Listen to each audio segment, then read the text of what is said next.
पवन भाई बंदी छोड़ संत गुरु रामपाल जी महाराज जी की जय हो।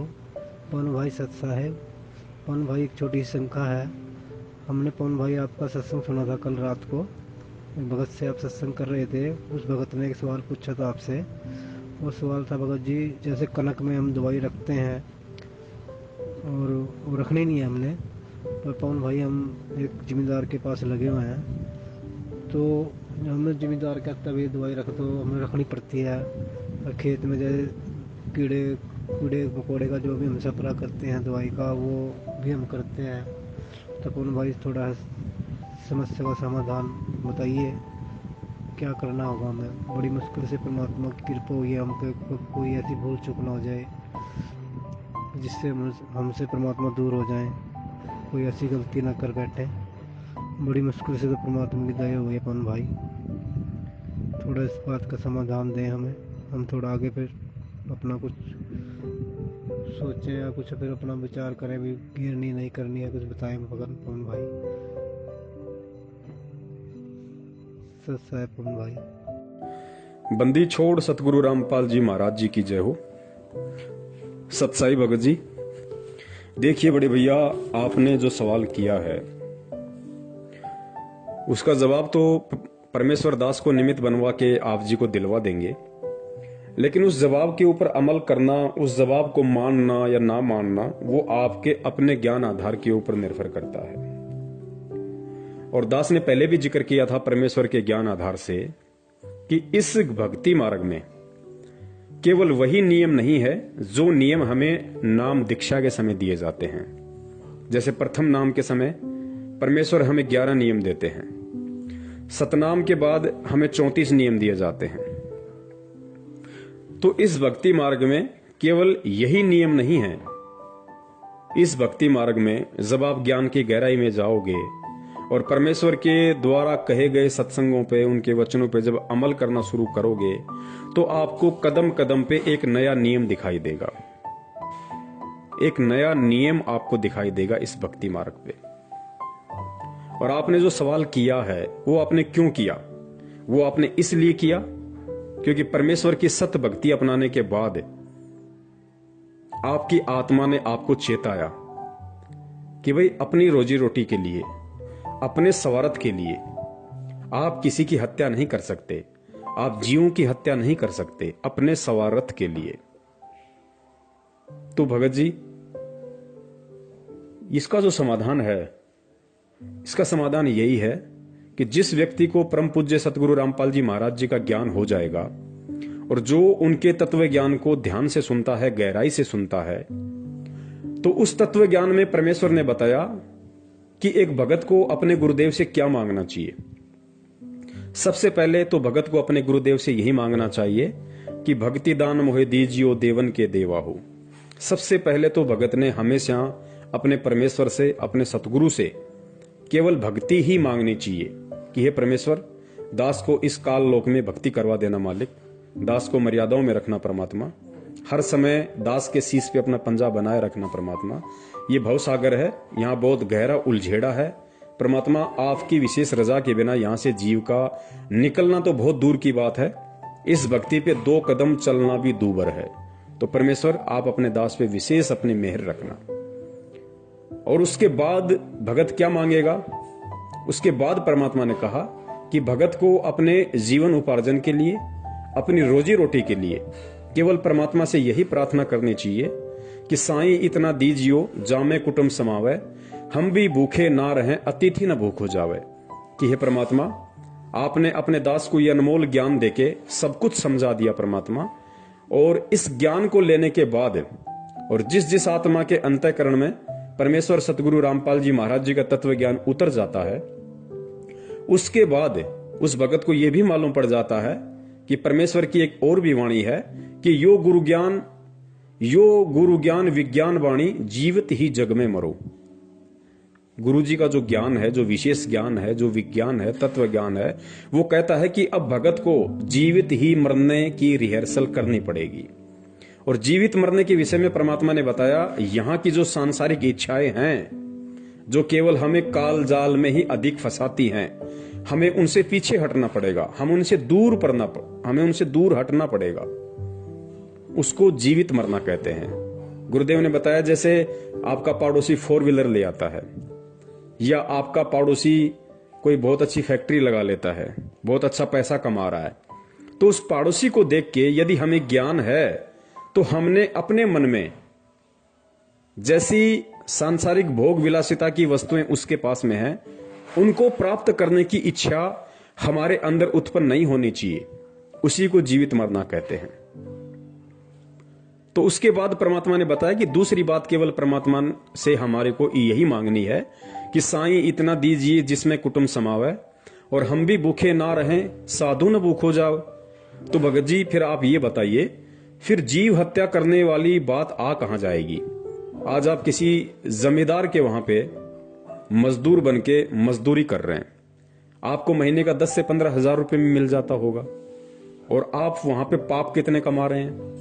आप करोड़ों जीवों की उस फसल के ऊपर स्प्रे करने के लिए जो आप केमिकल का यूज करते हैं, या उसके जो अन्न का भंडार है वहां पे आप केमिकल वगैरह रखते हैं, उसमें कितने जीवों की हत्या होती है, कितने सूक्ष्म जीव मरते हैं।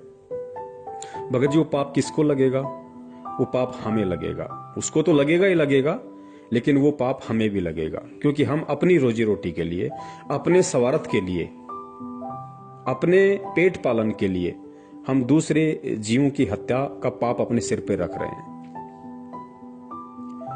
भगत जी उस जमींदार को तो ज्ञान नहीं है, वो तो पता नहीं क्या क्या प्लानिंग करके बैठा हुआ है, और संसार की व्यक्ति की तो अनेकों प्लानिंग होती है, एक खत्म नहीं होती उससे पहले 2 नई प्लानिंग तैयार हो जाती हैं।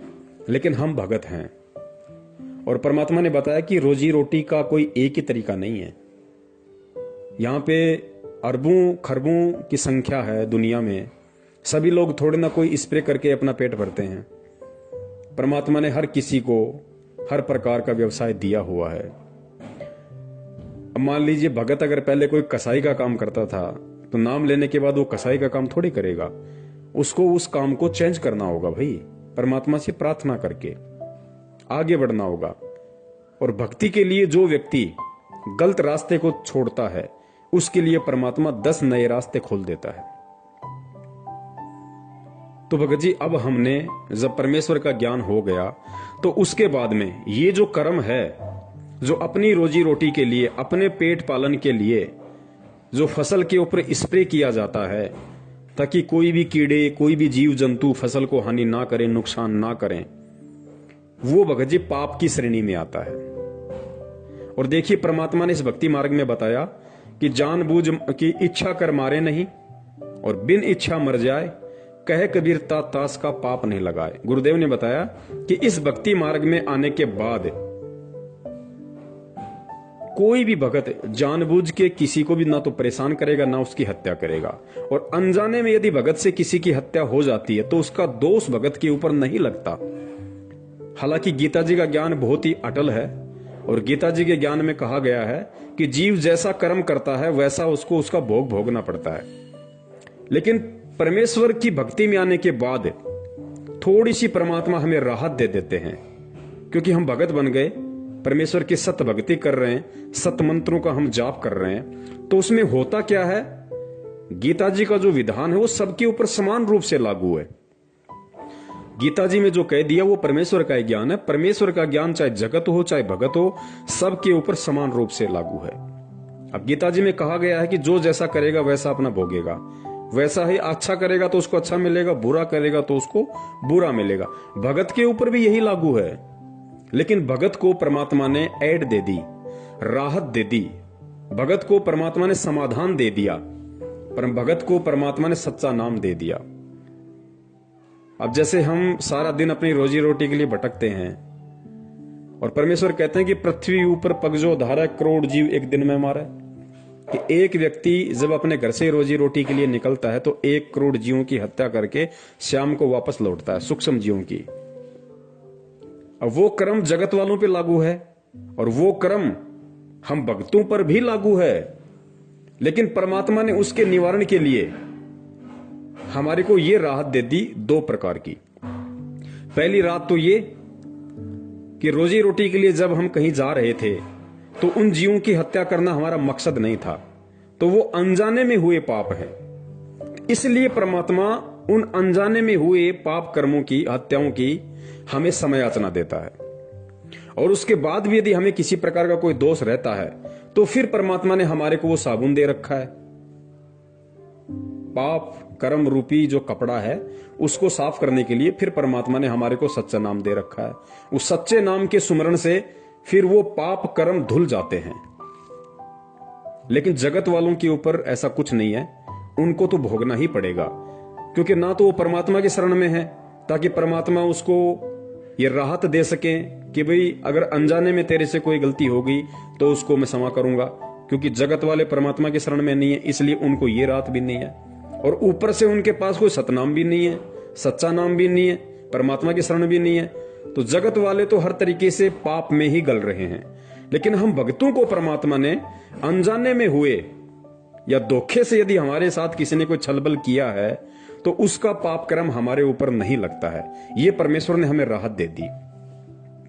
लेकिन भगत जी, फसल के ऊपर जो स्प्रे किया जाता है कीड़ों को खत्म करने के लिए, जो फसल को नुकसान करते हैं उन कीड़ों को समाप्त करने के लिए जो फसल पे छिड़काव किया जाता है केमिकल का, भगत जी वो तो अनजाने की गलती नहीं है, वो तो जानबूझ के किया जा रहा है। और किया केवल इसलिए जा रहा है ताकि हम उन कीड़ों को समाप्त कर सकें। उन कीड़ों को जानबूझ के मारने के लिए वो स्प्रे किया जाता है ताकि फसल बर्बाद ना हो, फसल को किसी प्रकार का कोई नुकसान ना हो।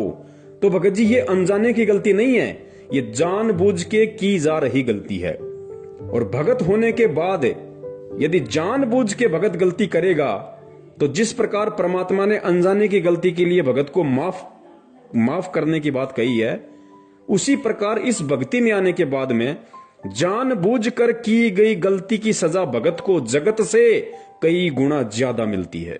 यह परमात्मा का विधान है। तो भाई हम ऐसे पंगे में पांव क्यों दें? अब बहुत सारे भगत भाइयों को शंका हो जाएगी कि भाई हमारे पास तो सैकड़ों बीघा जमीन है, मेरे पास तो 50 किला जमीन है, और मैं तो गेहूं भी करता हूं पूरी जमीन में, सरसों भी करता हूं, जो मक्का बाजरा भी करता हूं, तो भाई मुझे तो उसमें कीटनाशक का इस्तेमाल करना पड़ता है, तो फिर मैं क्या करूं? देखिए भगत जी, ये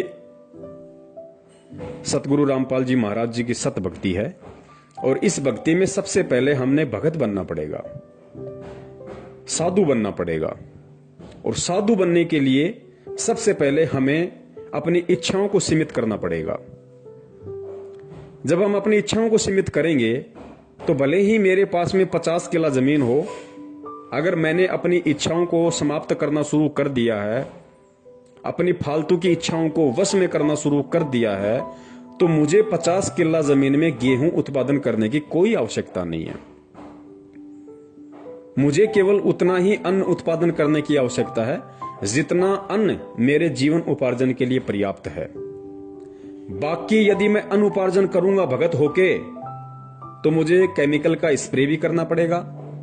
फिर जब वो फसल पैदा होगी, उस गेहूं जो बाजरे को भंडार घर में रखने के लिए, क्योंकि ज्यादा फसल का उत्पादन वही व्यक्ति करता है जिस व्यक्ति को फसल बेचनी होती है।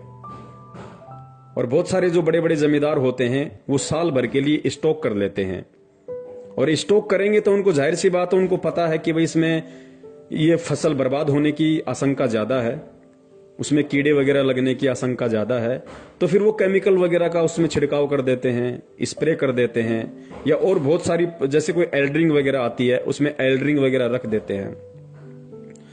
तो भगत जी, भगत होके अब हमने ये नहीं करना है, और जितनी हमारे को जीवन उपार्जन के लिए अन्न उत्पादन करना आवश्यक है, अब हमने केवल उतना ही अन्न उत्पादन करना है। भले ही मैं भगत हूं और मेरे पास में 50 किला जमीन है, और मेरा साल भर का काम यदि 5 किला जमीन के गेहूं से चल रहा है तो मुझे 5 किलो गेहूं जमीन में ही गेहूं उत्पादन करना है।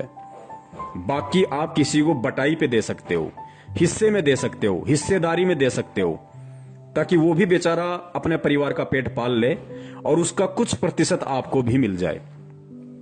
और वो आप परमेश्वर के धर्म भंडारे में लगा दो, आप परमेश्वर को दान रूप में दे दो, तो आपके ऊपर भी भार नहीं रहेगा। और जितना आपको आवश्यक है उतना आपको परमात्मा उस 5 किले जमीन में दे देगा।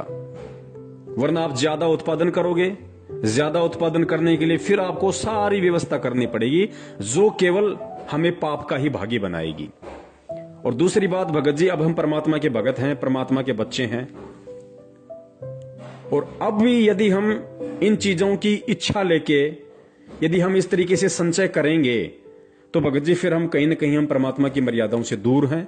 हम अभी भगवान को और भक्ति को नहीं समझ पाए हैं। वरना गुरुदेव ने कबीर सागर का सरलार्थ पेज नंबर 83, पेज नंबर 83 को आप ध्यान से पढ़ना भगत जी, क्योंकि ये कमी हमारी सत्संगों को ना सुनने की है। पेज नंबर 83 पे काल ने परमात्मा को कहा था, काल ने कहा कि उस समय से पहले, यानी जब परमेश्वर ने काल को कहा कि भाई तू कितने ही जोर लगा लेना, तू कितनी ही ताकत लगा लेना, कलयुग की बिचली पीढ़ी में मैं जाऊंगा, अपने बच्चों को सत ज्ञान दूंगा, सत भक्ति दूंगा और उनको समझा बुझाकर अपने निज लोक सतलोक लेकर जाऊंगा। तो काल ने परमात्मा से फिर क्या कहा? काल ने कहा कि उस समय से पहले मैं पूरी पृथ्वी के ऊपर शास्त्र विधि त्याग कर मनमाना आचरण करवाकर शास्त्र विरुद्ध ज्ञान बताकर झूठे नाम तथा गलत साधना से अभ्यस्त कर दूंगा। जब 13वां अंश आकर सत्य कबीर पंथ चलाएगा, उसकी बात पर कोई विश्वास नहीं करेगा, उल्टे उसके साथ झगड़ा करेंगे। कबीर जी को पता था कि जब कलयुग के 5505 वर्ष पूरे होंगे सन 1997 में, तब शिक्षा की क्रांति लाई जाएगी, सर्व मानव अक्षर ज्ञान युक्त किया जाएगा। उस समय मेरा दास सर्व धार्मिक ग्रंथों को ठीक से समझकर मानव समाज के रूबरू करेगा। सर्व प्रमाणों को आंखों देखकर शिक्षित मानव सत्य से परिचित होकर तुरंत मेरे 13वें पंथ में दीक्षा लेगा और पूरा विश्व मेरे द्वारा बताई गई भक्ति विधि तथा तत्व ज्ञान को हृदय से स्वीकार करके भक्ति करेगा। उस समय पुनः सतयुग जैसा वातावरण होगा। अब पुण्यात्माओं आगे ध्यान से पढ़ना, आगे ध्यान से पढ़ना।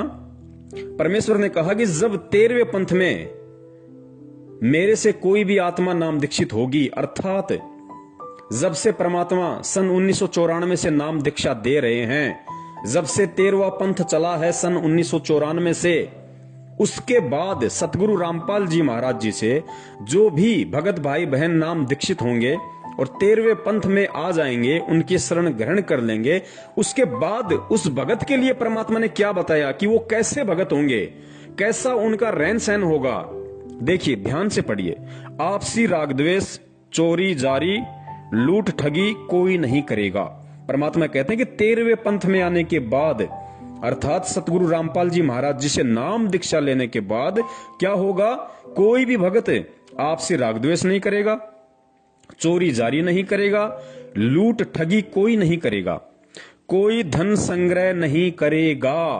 पुण्यात्मा ध्यान से पढ़ना एक एक शब्द को। कोई भी धन संग्रह नहीं करेगा, भक्ति को अधिक महत्व दिया जाएगा। जैसे उस समय उस व्यक्ति को महान माना जा रहा होगा, कौन से समय? सन 1994 से पहले या सन 1994 के बाद जो व्यक्ति सतगुरु की शरण से दूर होगा, उन व्यक्तियों के विषय में कहा जा रहा है, उनको क्या माना जाएगा? जैसे उस समय उस व्यक्ति को महान माना जा रहा होगा जिसके पास अधिक धन होगा, बड़ा व्यवसाय होगा, बड़ी बड़ी कोठियां बना रखी होंगी। परंतु 13वें पंथ के प्रारंभ होने के पश्चात, अर्थात सन 1994 में सतगुरु रामपाल जी महाराज जी से नाम दीक्षा लेने के बाद, परंतु 13वें पंथ के प्रारंभ होने के पश्चात उन व्यक्तियों को मूर्ख माना जाएगा। पुण्यात्माओं ध्यान से सुनना इस बात को कि सन 1994 के बाद, अर्थात सतगुरु रामपाल जी महाराज जी से नाम दीक्षा लेने के बाद, उनके इस सत कबीर पंथ से में दीक्षित होने के बाद, इस सत कबीर पंथ रूपी यूनिवर्सिटी में एडमिशन लेने के बाद किस व्यक्ति को, किस भगत को मूर्ख माना जाएगा? परंतु 13वें पंथ के प्रारंभ होने के पश्चात उन व्यक्तियों को मूर्ख माना जाएगा, और जो भक्ति करेंगे गुरुजी क्या कह रहे हैं कि 13वें पंथ के प्रारंभ होने के बाद उन सभी व्यक्तियों को मूर्ख माना जाएगा।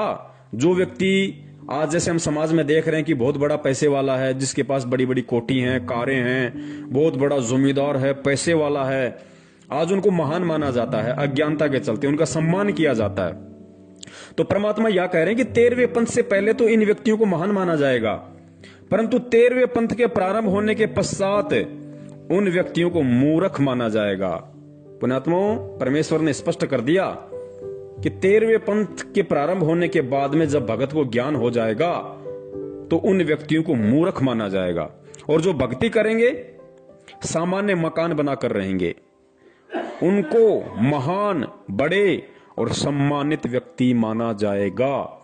अर्थात आने वाले समय में केवल उसी भगत को आदर सम्मान की दृष्टि से देखा जाएगा और वही व्यक्ति महान माना जाएगा, बड़ा माना जाएगा, जो व्यक्ति सामान्य मकान बनाकर रहेगा, सामान्य तरीके से अपनी रोजी रोटी के लिए अपना काम धंधा करेगा, ना कोई बड़ी कोठी बनाएगा, ना कोई बड़े बड़े 4 व्हीलर गाड़ियां लेके आएगा दिखावे के लिए। आवश्यकता अनुसार तो कुछ भी हो, लेकिन दिखावे के लिए आवश्यकता से अधिक यदि संग्रह करेगा, गुरुदेव कहते हैं उसको मूर्ख माना जाएगा। और जो भगत साधारण तरीके से चलेगा, सामान्य मकान बना के रहेगा, उसको महान, बड़ा और सम्मानित व्यक्ति माना जाएगा।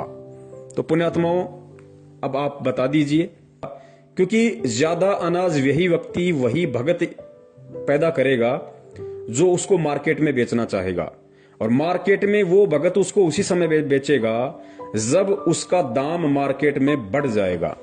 जब मार्केट में उस अनाज की डिमांड बढ़ जाएगी और उसका पैसा ऊंचा होगा, तभी वो भगत या व्यक्ति अपने भंडार घर से उस जमा किए गए अनाज को मंडी में लेके जाएगा, अनाज मंडी में लेके जाएगा। तो भाई फिर भगत कहां हुआ? फिर वो भगत कहां हुआ? फिर उसको कितने पाप कर्म अपने सिर पर लादने पड़ेंगे? फिर वो परमात्मा की वाणी पे कहां चला? अगर वो भगत है तो उसको इतना जोड़ जुगाड़ करने की जरूरत ही नहीं, क्योंकि भगत तो परमात्मा से यही मांगेगा, और भगत के लिए परमात्मा ने यही बताया कि साईं इतना दीजियो जिसमें कुटुंब समावे, हम भी भूखे ना रहें साधु न भूखा जावे।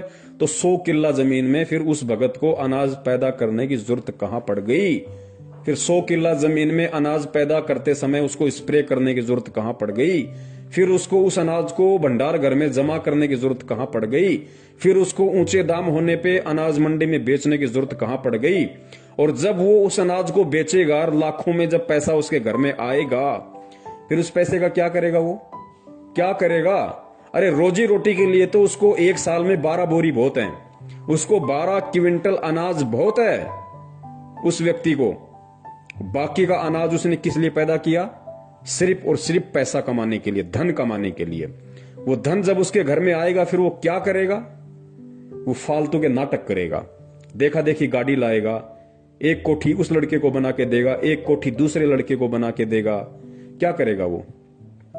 उसका कोई रिश्तेदार उससे उधार ले जाएगा 5-10 लाख रुपए, समय पे नहीं देगा तो फिर उसके टेंशन शुरू हो जाएगी। 2 साल तक नहीं दिए, फिर झगड़ा शुरू हो जाएगा, फिर केस मुकदमा शुरू हो जाएगा।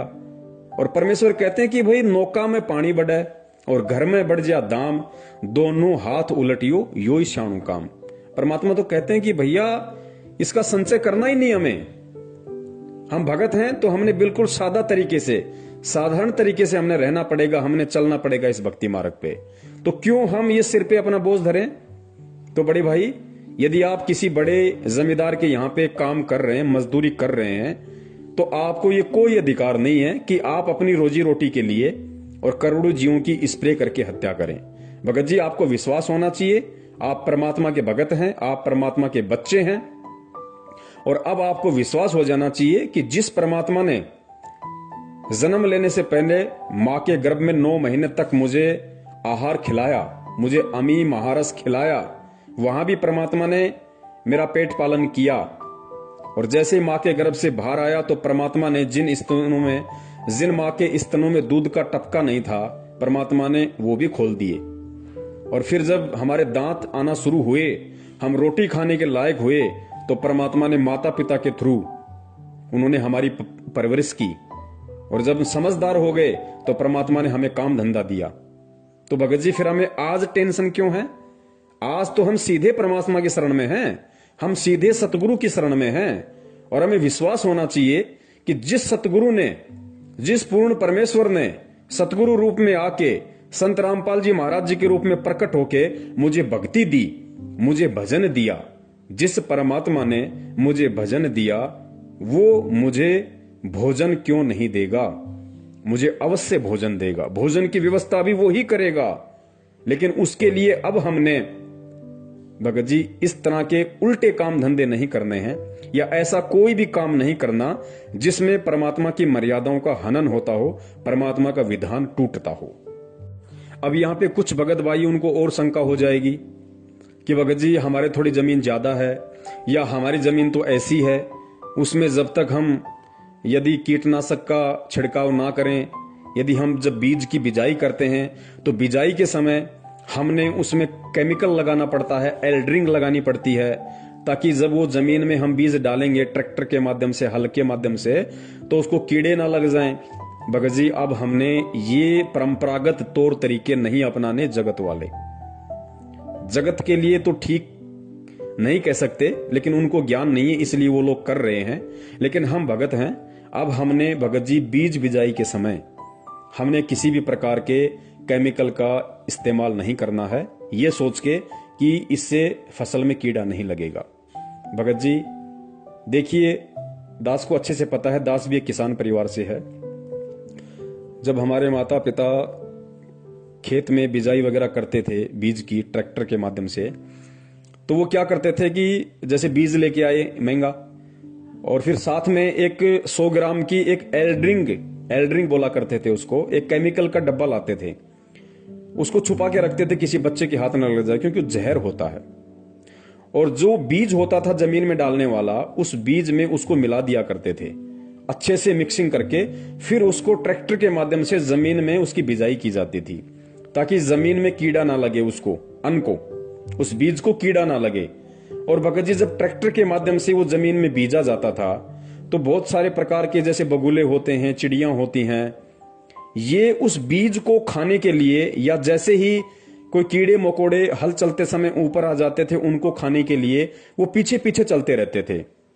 और जब किसी चिड़िया या बगुले के मुंह में वो एल्ड्रिंक लगा हुआ, वो जहर लगा हुआ अन्न उसके मुंह में आ जाता था, उसको खा लेता था, भगत जी कुछ ही देर के बाद में वो तड़प तड़प के मरता था।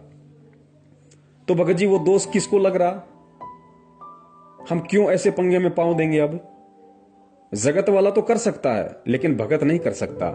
अब हम भगत हैं, अब हमारे को भगवान पे विश्वास करना पड़ेगा। पहले क्या होता था, जब बिजाई का समय होता था और जिस दिन कोई भी किसान अपने खेत में बिजाई करके वापस आता था, उस दिन एक छोटा सा त्योहार सा मनाया जाता था। उस घर में कुछ मीठा बनता था, कोई खीर बनाता था, कोई हलवा बनाता था, कुछ भी वो लोग बनाया करते थे, ताकि हमारी जो बिजाई है वो ठीक ठाक हो। भगत जी अब भी हमने वही करना है, लेकिन थोड़ा सा तरीका चेंज कर देना है। आज जब भी हम, कोई भी किसान भाई है, अपने खेत में जब वो बिजाई के लिए जाता है, तो उसने किसी भी प्रकार के एल्ड्रिंग का और केमिकल का प्रयोग बिल्कुल नहीं करना है। ये जीव हत्या में आएगा, ये हमको दोष लगेगा। जब तक नहीं पता था हम कर रहे थे, वो एक बात अलग थी, लेकिन भगत जी अब हम ये नहीं कर सकते। अब हम उस तरीके को चेंज करेंगे, क्योंकि हम सतगुरु की शरण में हैं और धरती पे भगवान है। क्या नहीं कर देगा परमात्मा?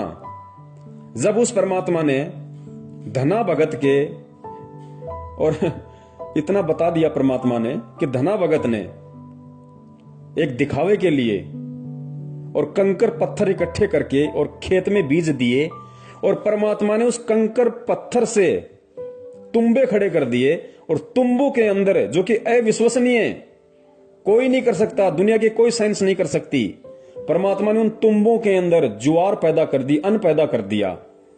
भगत जी आज भी तो वही परमात्मा धरती पे है, और विश्वास तो हमें धना भगत से ज्यादा होना चाहिए, क्योंकि धना भगत तो उस समय परमात्मा की शरण में भी नहीं था। उसके तो पिछले जन्म के कोई भक्ति पुण्य संस्कार थे, जिस आधार से परमात्मा ने उसके कंकर को ज्वार बना दिया। और आज हम तो डायरेक्ट सतगुरु की शरण में हैं, उस भगवान के शरण में हैं। आज क्या वो परमात्मा बिना केमिकल के हमारी फसल को नहीं उपजा देगा? लेकिन भगत जी हमें विश्वास नहीं है। अब जो मेरे किसान भाई हैं, जो भगत भाई हैं, जो किसान है, अब वो तरीका चेंज कर दें और भगवान पे विश्वास करना शुरू करें। फिर कब करेंगे भाई?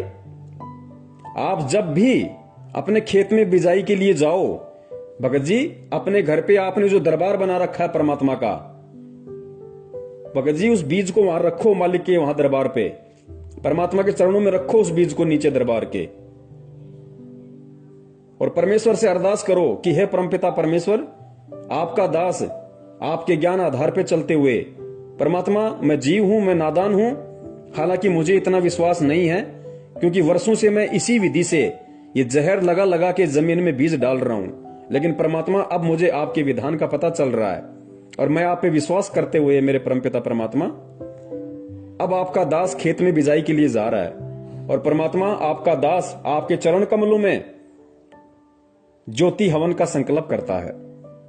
परमेश्वर अपने दास के इस ज्योति हवन को स्वीकार करें, और परमात्मा आप जी दया करना, आपके दास की जीवन उपार्जन के लिए इतना अन्न हो जाए परमात्मा, जिससे दास का जो परिवार है उसका पेट पालन हो जाए और आपकी भक्ति में किसी भी प्रकार की कोई बाधा उत्पन्न ना हो। और परमात्मा मैं अब उन परंपरागत तौर तरीकों को, उन दुनिया वालों की देखा देखी, अब मैं जीव हत्या नहीं कर सकता। मैं अच्छी फसल की पैदावार के लिए या इस बीज में किसी प्रकार का कोई कीड़ा ना लगे, उसके लिए परमात्मा मैं अब बिल्कुल भी केमिकल का इस्तेमाल नहीं करूंगा। मैं बिल्कुल भी जीव हत्या का जो पाप लगता है मैं उसका दोषी नहीं बनना चाहता। परमात्मा दास की ज्योति को स्वीकार करें, और परमात्मा जैसी आपकी इच्छा होगी, आपका दास आपके भरोसे परमात्मा बीज बिजाई के लिए जा रहा है। पुण्यात्मा आप विश्वास तो करके देखो परमात्मा पे, धरती पे भगवान है और आप तो भगवान की शरण में हो डायरेक्ट। परमात्मा क्या से क्या नहीं कर देगा। जब बिना परमात्मा की शरण के धना भगत के कंकर को परमात्मा ने तुम्बा बना के ज्वार पैदा कर दी, तो क्या तुम्हारे खेत में परमात्मा कुछ नहीं कर देगा? लेकिन हमें धना भगत के उतना विश्वास नहीं है। और परमात्मा कहते हैं, कहे कबीर सुनो भाई साधो, मैं तो हूं विश्वास में। तो पुण्यात्माओं हमने विश्वास करना पड़ेगा, भगवान धरती पे है। हमने ये अपनी अंतरात्मा से, अपने हृदय से इस बात को स्वीकार करना पड़ेगा कि फिर परमात्मा क्या से क्या नहीं कर सकता। परमात्मा कुछ भी कर देगा क्योंकि वो कुछ भी करने में समर्थ है। पुण्यात्माओं ये परिवार हमारा नहीं है। इस परिवार के पेट पालन की चिंता हमें नहीं होनी चाहिए कि फसल नहीं होगी तो क्या होगा, कहां से लाऊंगा, कैसे खिलाऊंगा। पुण्यात्माओं गुरुदेव ने बताया कि तुम एक मजदूर बनके इन बच्चों की देखभाल करो, सेवा करो। ये बच्चे मेरे हैं, ये मेरी आत्माएं हैं, ये तेरा बेटा बेटी नहीं है, ये मेरा बेटा बेटी, और तू भी मेरा बेटा है। तू केवल मजदूरी कर एक सेवा के तौर पे, बाकी काम मेरा है। अरे जो परमात्मा तीनों लोकों में प्रवेश करके सभी जीव आत्माओं का धारण पोषण कर रहा है, पुण्यात्माओं जब हम उसकी डायरेक्ट शरण में हैं तो क्या हमारी नहीं करेगा? परमात्मा कहते हैं, पो पाटी पगड़ा भया और जागी जिया जून, और सब काहू को देत है वो चौथ समाना चून। अरे हम तो इतनी मेहनत करके, इतनी हत्या का दोष अपने सिर पे रख के हम लोग खेत में बिजाई करने जाते हैं, इतनी मेहनत करते हैं, इतना सब कुछ करते हैं, देखभाल करते हैं, और खाते क्या है? 2 रोटी सुबह 2 रोटी शाम को। और वो हाथी, पुण्यात्मा विचार करो वो क्या करता है? उसने कब खेत में फसल बोई? और जितना एक आदमी 1 महीने में नहीं खाता होगा उतना तो हाथी 1 दिन में खा जाता है। उसका भी तो परमात्मा पेट भर रहा है रोजाना। तो भाई हमें विश्वास करना पड़ेगा भगवान पे, फिर देखना परमात्मा का खेल।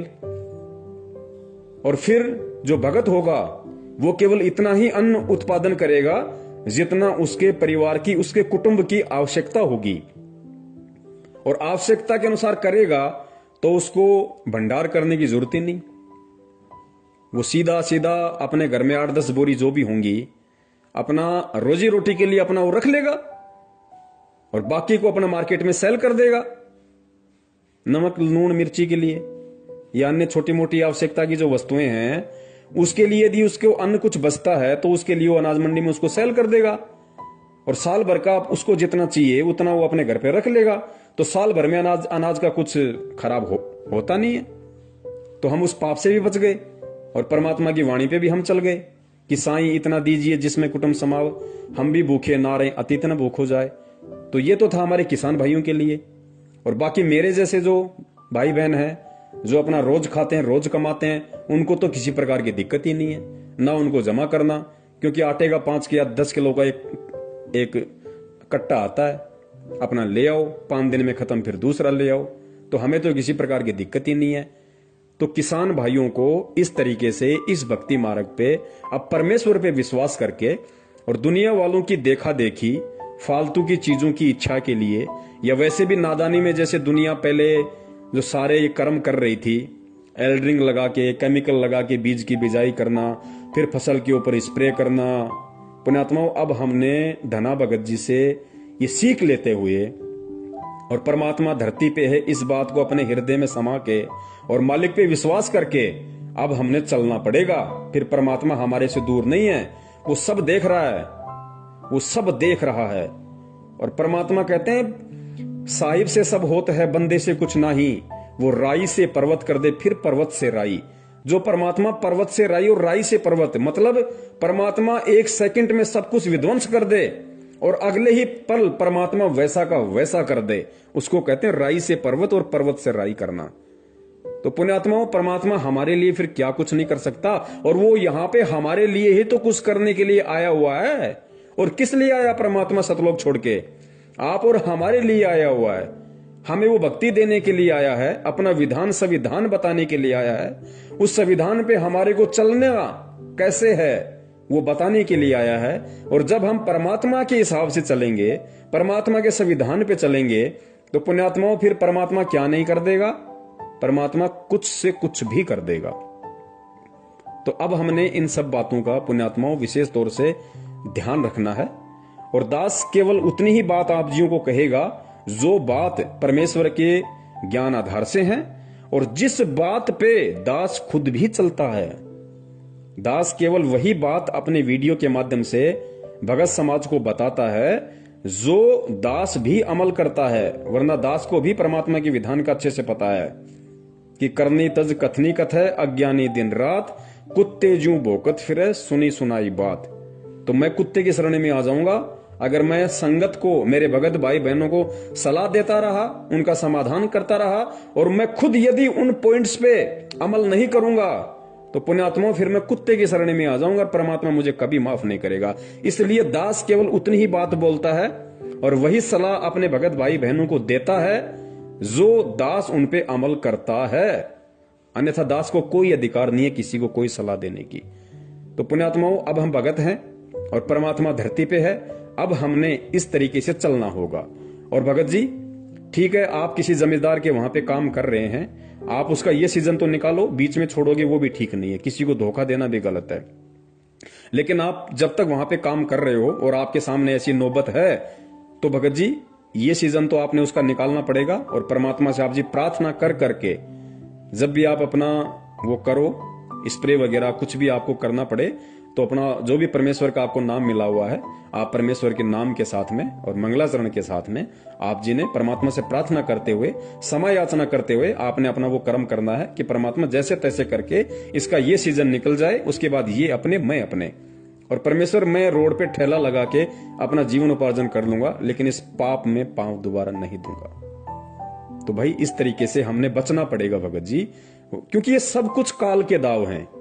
देखो, ऐसे उपाय वो व्यक्ति करता है जो भक्तिहीन है, जिसके पास में भक्ति नहीं है, जिसको भगवान पे विश्वास नहीं है, या जिसको बहुत सारी इच्छाएं जिसके अंदर हैं। तो भगत जी वो व्यक्ति इस तरह के काम किया करता है। और काल यही चाहता है, क्योंकि अभी परमात्मा ने पढ़वाया ना, काल ने कहा था कि उस समय तक तो मैं इन जीवों को भक्ति से इतना दूर कर दूंगा, भगवान से इतना दूर कर दूंगा कि जब 13वें पंथ में तेरा दास जाएगा तो कोई उसकी बात को स्वीकार भी नहीं करेगा। लेकिन भगत जी, अब हमने, चूंकि हम अगर भगत बने हैं, तो भगत जी हमने भगत बन के दिखाना पड़ेगा। हमने भगत के गुण, भगत के लक्षण अपने ऊपर धारण करके दिखाने पड़ेंगे। हमने काल को नीचा और सतगुरु का मस्तिष्क इस ज्ञान आधार से ऊंचा करके दिखाना पड़ेगा कि हम संत रामपाल जी महाराज जी के सच्चे भगत हैं, हम उनके सच्चे शिष्य हैं, ताकि काल को भी शर्म आ जाए कि वास्तव में जो परमेश्वर ने कहा था मेरे से, वो परमात्मा ने मेरी लाख कोशिशों के बावजूद भी कर दिखाया। तो ये खाली एक किसान वाला क्षेत्र नहीं, जिस भी क्षेत्र में या जिस भी व्यवसाय में जो भी भगत भाई बहन हैं, और यदि उन व्यवसाय में उस व्यवसाय के अकॉर्डिंग यदि ऐसी कोई प्रॉब्लम है, ऐसी कोई दिक्कत है, ऐसी कोई बाधा है जो परमात्मा के विधान के खिलाफ है, परमात्मा की जहां मर्यादाओं का हनन होता है, तो उन भगत भाई बहनों ने भी परमात्मा के ज्ञान आधार से इसी प्रकार उनका समाधान करना पड़ेगा। और हर स्थिति में अंततः उन बातों से दूर हटके और परमात्मा को प्रसन्न करना पड़ेगा, और ये दिखाना पड़ेगा परमेश्वर को कि परमेश्वर आपने हमें जो शिक्षा दी, आपने हमें जो भक्ति दी, और आप हमें जैसा बनाना चाह रहे हैं परमात्मा, हम भी उसके अकॉर्डिंग बनने की पूरी कोशिश कर रहे हैं। तो गुरुदेव कहते हैं जब इंसान खड़ा होके चलने लगता है तो परमात्मा पीछे से धक्का मार देता है, और जो मेरे जैसा नालायक घुटने टेक के बैठ गया उसको परमात्मा क्या जबरदस्ती खड़ा करेगा। तो भाई अगर हम भगत बने हैं तो हमने फिर भगत पूरा ही बनना है, कच्चा भगत नहीं बनना, फिर आधा अधूरा भगत नहीं बनना, परमात्मा को दुखी नहीं करना। क्योंकि हमारे राजस्थान में कहावत है कि भाई जब ओखली में सिर दे दिया तो फिर मूसल से क्या डरना। अरे जब ओखली में मुंह दे दिया फिर मूसल से क्या डरना। जब परमात्मा की भक्ति अपना ली, भगत बनने की जो प्रोसीजर है वो हमने शुरू कर दी, तो भाई भगत ही बन के दिखाना फिर, ताकि दुनिया भी याद रखे और दुनिया भी सोचने पे मजबूर हो जाए कि भाई अगर भगत हो तो संत रामपाल जी महाराज के जैसे हों। बंदी छोड़ सतगुरु रामपाल जी महाराज की जय हो। सत साहिब।